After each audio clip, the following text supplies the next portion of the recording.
Hallelujah, praise the lord. దేవునికి వందనములు, మీకందరికీ వందనములు. ఉదయకాల దేవుని వాగ్దానం ఆదికాండం 26వ అధ్యాయం 12, 13 వచనాలను ధ్యానించుకుందాం.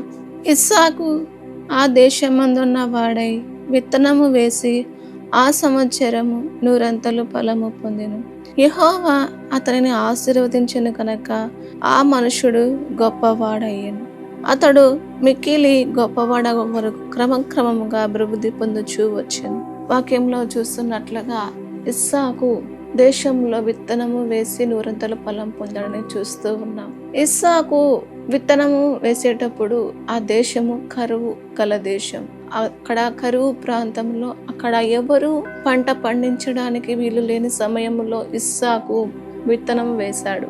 ఇస్సాకు విత్తనము వేసి 100 ఫలము పొందాడు. అయితే ఇస్సాకు దేవుని యందు భయము కలిగి భక్తి కలిగి ఉండేవాడు.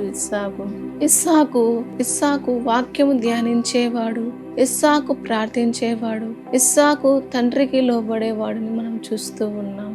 ఇస్సాకు సాయంకాలము పూట పొలంలోనికి వెళ్ళి వాక్యమును చదివి ధ్యానించేవాడు. ఇస్సాకు ఆ కరువు ప్రాంతములో ఎలాగా చేయాలో ఇబ్బంది పడుతున్న సమయాలలో అందరూ ఆ పంట పండించుకోలేని స్థితిలో ఉన్నప్పుడు ఇస్సాకు వాక్యమును ఎప్పుడు ధ్యానించేవాడు.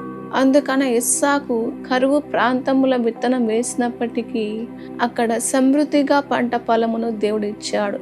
ఇస్సాకు ప్రార్థించేవాడు. ఇస్సాకు భార్య కొరకు, సంతానము కొరకు ఇస్సాకు ప్రార్థించేవాడు. ఇస్సాకు తండ్రికి లోబడేవాడు.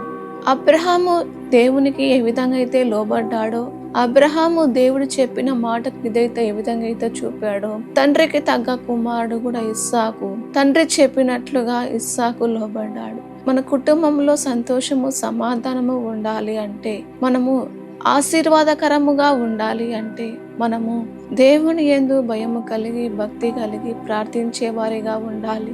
దేవునికి లోబడే వారిగా ఉండాలి. వాక్యము ధ్యానించే వారిగా ఉండాలి. అప్పుడు దేవుడు మనల్ని క్రమంగా అభివృద్ధి చేస్తూ ఆశీర్వదించే దేవుడు మన ప్రభు. దేవుడి వాగ్దానం నెరవేర్చును గాక. ఆమేన్. ప్రార్థన. పరిశుద్ధుడా తండ్రి నాయనా, నీకు వందనాలు, స్తోత్రములు ప్రభువా. అయ్యా తండ్రి నాయనా, అయ్యా తండ్రి, నువ్వు మమ్మలను ఆశీర్వదించే దేవుడవు తండ్రి నాయనా, నీకు స్తోత్రాలు ప్రభువా. మీరు తోడుగా ఉండే సహాయము దయచేయమని యేసు నామములో ప్రార్థిస్తున్నాము తండ్రి.